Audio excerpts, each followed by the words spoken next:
Hello, my name's James. I'm 38 years old. I'm from the UK. Went there from a young age. I'm a 0.5 generation, and hopefully we can come up with some interesting conversation. What do you mean by 0.5 generation? 0.5 generation. Well, they say it's the first generation. Your parents have gone over to the country and you were born there. So you become a citizen, don't you, by default. Whereas I was born in Korea, went over to the UK when I was 4 years old. That meant I had to adopt a culture while still being Korean, hardly spoke any English. And yeah, that's what's meant by 0.5 generation. It's not very well known. It's a bit of a struggle from a young age. Went there in the 90s, faced a lot of racism, adapted to it. I believe I've become more worldly, understanding. Yeah, that's my background, really. So 0.5 generation, could you give us a brief timeline? What's considered 0.5 generation? Like what year do you have to actually... It's not a year. It's to do with, like the first generation would be that I was born in the country and I will be the first person to be born in that country. Second generation would be from that first generation. You have kids and then you'll be a second generation. Whereas I am a 0.5 generation, so I'm kind of halfway there. There are a lot of us, but I don't think we have a voice, because the 0.5 generation, we go with the flow. We don't make waves. We're very adaptable, I think, due to the point with the intertwined cultures that we have. I'm sure you understand. You said you're very adaptable, right? Yes. And would you say, you don't live in Korea? No. You live in the UK. You coming to Korea, I'm sure you feel very different, or you see the culture is very different, or we're not talking about ethnic, I'm not just solely talking about your looks.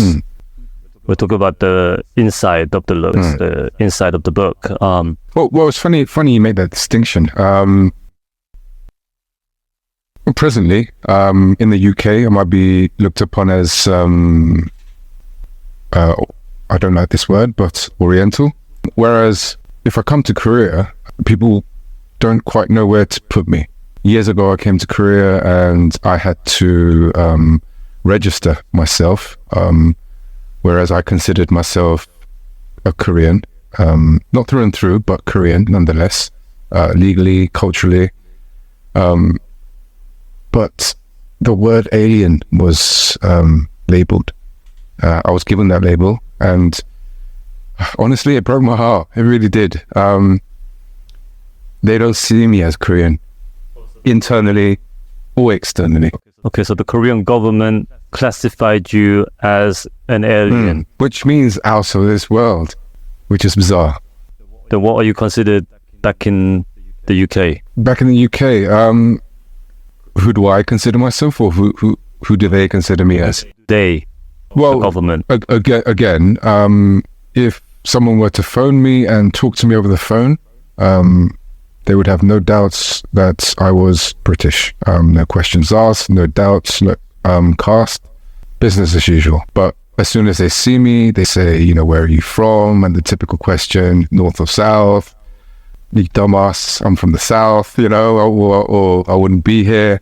But it makes conversation, doesn't it?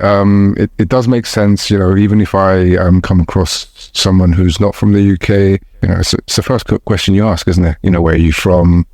I tend to take it now as an introduction to getting to know someone.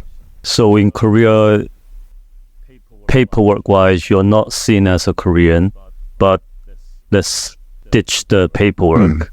When you go out and meet someone, or when you just walk on the street, they don't see you as a foreigner, do they?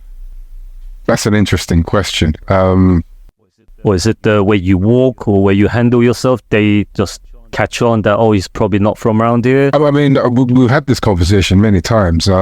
Korea is very trend-based. So fashion or accessories or music or culturally tends to ride a wave.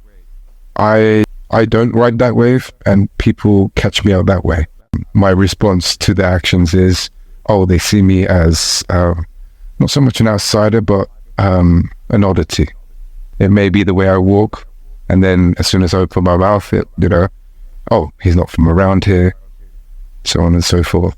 So what should Koreans, what I mean by Koreans, people who live here, like lived here for a long ass time and didn't really go out and don't really have an experience on the abroad life, what should they call you or classify you? How would you like to be identified as? Well, again, I'm very adaptable. I can be whoever you want me to be. But then again, as an introvert, I tend to go back and be myself alone. But when I am in society or amongst friends or friends of friends, I like to cater to who they want me to be, because a lot of the time it's a short interaction, and why not make it interesting? Why not make it fun and friendly rather than say, well, no, I'm this and I'm that. And so would you be offended if we met for the first time through a friend and then I say something like, oh, but you're not Korean? It will pop up. Then I say I'm British. So it doesn't offend you. You don't give a I mean, offense is something taken, isn't it? Well, these days the line is very, very blurred. But I've recently come across stoicism, and if I do get offended, if I do get angry, I've given that power to them, and I lose control. I would like the control.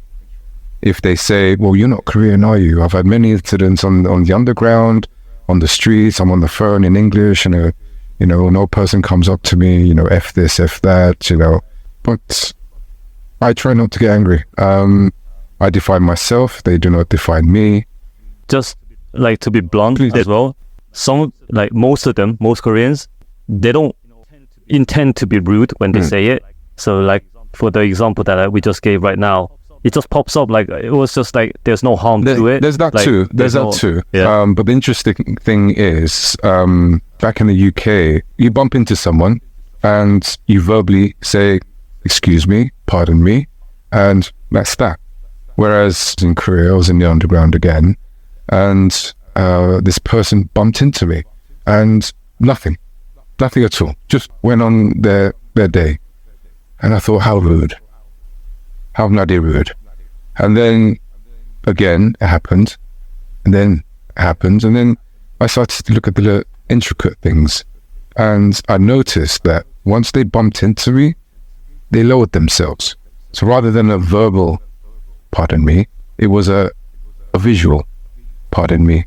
And then I thought, oh, these are a set of different rules in a different jungle, if you like. 영국에서 연애를 마지막으로 한 게 Oh 언제예요? God, we're getting personal now, aren't we? It was about 2 years ago. 한국 사람도 만나봤어요? 아니면은 백인 여자나 이런 뭐 영국계 뭐 히스패닉 뭐 이런 사람만 Of course. 만나봤어요?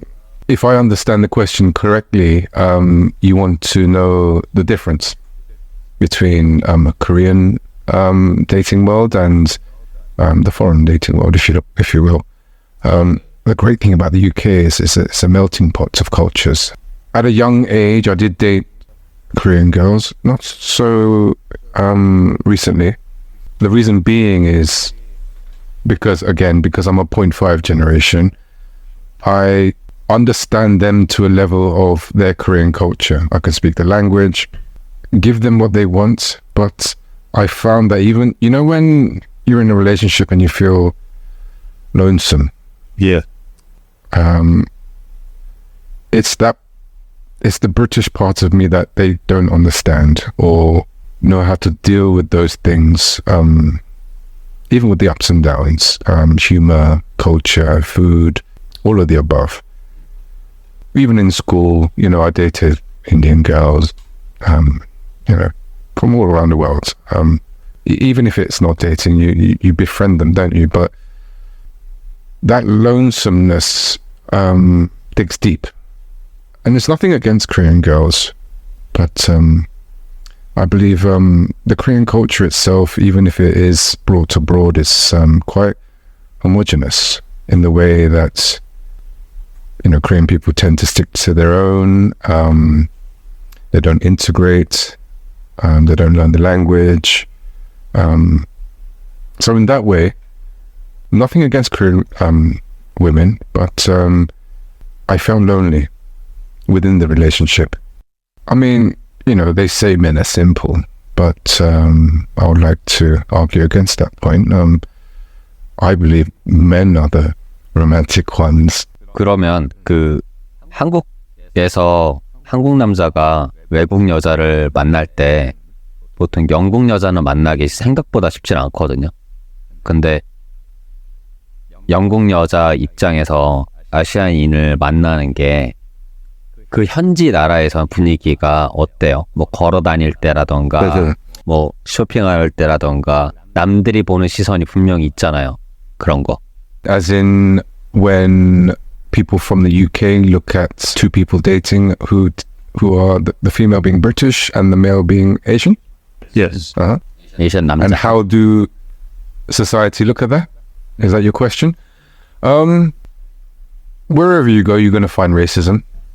But in the UK, it's not so in your face. It's very subtle. Again, the UK is a melting pot of cultures, and most of my friends, they have different nationality parents, and doesn't faze me or anyone at all. Is actually celebrated in the UK.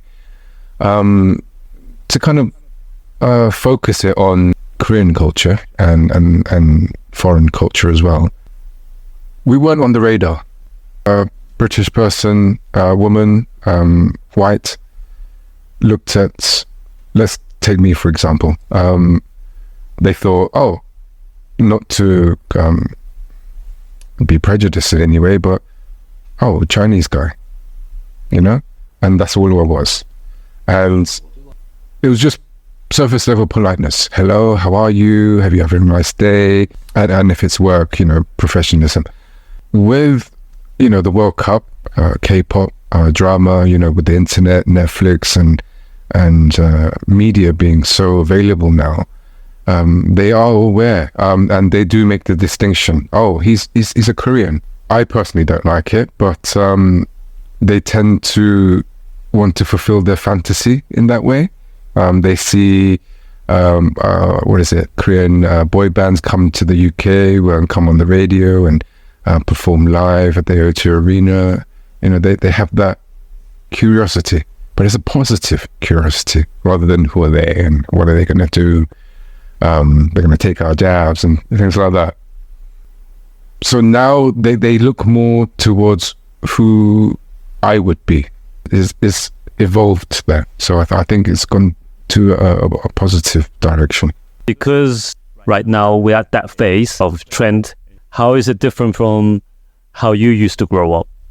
So let's say you said you're 38 years old, right? Is it better now to live in the UK as a UK citizen, but obviously ethnically Korean, compared to how you grew up? I mean, we're talking polarization, aren't we?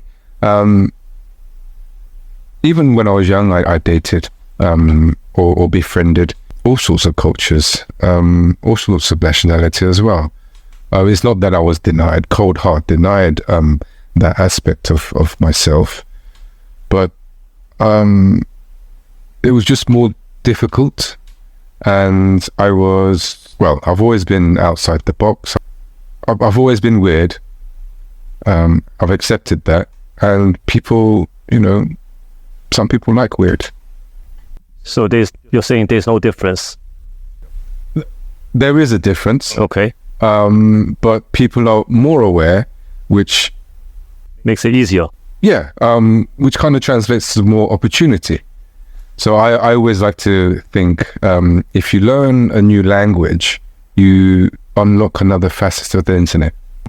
So it's almost like, because they are aware of the Korean culture, it allows them to open up that part of them that looks upon me, or to take the example further, as a potential partner rather than just a friend or an acquaintance.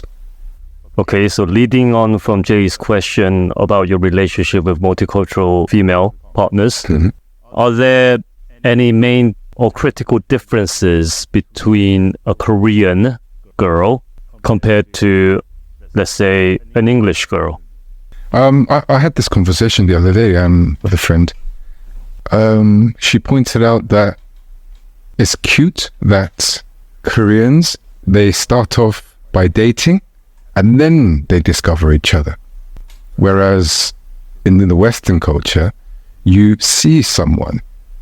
This might be a modernity thing, but two people meet, they go for a drink, have a chat, get to know each other, and then they see how things go, if they match, if they don't, and ultimately, if they do find they say chemistry, don't they? If they find chemistry, then they start dating. Okay, Western society is very... I think I know where you're going with this, but continue. Yeah, okay. It makes it... they have sex easily, and then they don't verbally say we're in a relationship, whereas Koreans, they say we're dating, and then they have sex. Well, everyone's different, and you know there are nuances to everything. I'm just saying the wall is a lot lower to go full penetration. Well, to broaden it a little bit, I think the reason why Korean drama has risen to its popularity is that if you look at Hollywood or any kind of what you said, they jump into it and they physically, sensually. They love the Korean drama because of the push and pull. Will they, won't they? They get swept away by that. Also on sexuality, I think Korea has made sex taboo. For those of you who understand, you look at love hotels. You look.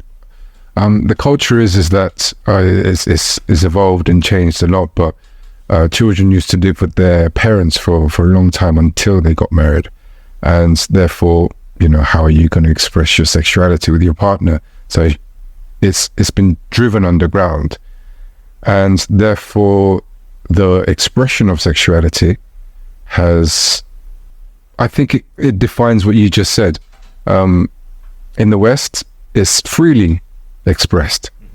You know, like I remember when I was 16, I was at a friend's house, and you know, my friend's girlfriend would often come and spend time in the bedroom without any interference from the parents. Whereas you try that in Korea, that's a no-no, isn't it? So therefore, that's what I mean by this. It's driven underground or is made taboo, and I think that could explain how your first question, to put it quite broadly, because everyone's different, and I think Korea has. They always say Korea's changed every time I come here. I do see the subtle changes, and sometimes, you know, when foreigners come here, they get the wrong idea sometimes, and you know, when Koreans go abroad, the language of love changes, and they find themselves heartbroken when it's just a different way of exchanging and expressing your sexuality. I'm trying to be broad. I don't want to concentrate too much on one question because I don't think it's talked about enough, and I would like my explanations to start a conversation. Because I don't think the subject is talked about enough, and people get their heart broken. And I think one of the most important pillars of the dating world is communication. More people will share their love and be open to it, and not just see race. 한국에서 한국 남자가 백인 여자친구나 백인 부인이 있으면 다는 아닌데 한국 남자들 사이에서는 오, 약간 이런 거 있거든요. 그런데 영국에서는 백인 여자가 아시아인 남자, 뭐 한국 남자 말고도 중국인이든 재팬이든 만난다 하면 어떤 느낌이에요, 사회적으로? I don't think there is a difference in England. If they do, maybe because if we're talking about marriage, maybe the parents would try a little bit harder, or just fail to even engage. They'd be like, well, I'm happy for my daughter, I'm happy for my son to have gotten married, although there is a dividing aspect to it, maybe language, so they can't quite connect. They're quite content with it. Life goes on. They have grandchildren. I think by the time they have grandchildren, love is there. But I think it's a different generation from the millennia, I think. They do try harder. The gap is not closed, but closer. It's all about education. It's all about what you know compared to what you don't know, and what you're exposed to and what you're not exposed to. I think it's important for us to have the courage to get out there and expose that to them. The fact that you need to have an act or action to actually expose that, it kind of shows there's still a line. Because if it was just very natural, you wouldn't even need to expose it. You wouldn't even feel the need to expose it. It would just be very natural, right? But we're talking about a perfect world, aren't we? But I think rooted in reality, I think it's up to us as a culture to put in the effort. You pointed out it is education. And how else are they going to learn? How else are they going to even want to be educated? You have to put in that effort. You don't have to, but it's nice to. Well, to kind of conclude on championed to date a foreign person, whatever's celebrated is going to be championed. So don't champion it. A small voice may accumulate to become the narrative, but I would like people to just don't see things in black and white. Don't be scared. Don't be narrow-minded either. You and I are citizens of the globe. We can educate others, but we can be educated too. Be that small voice. So be yourself.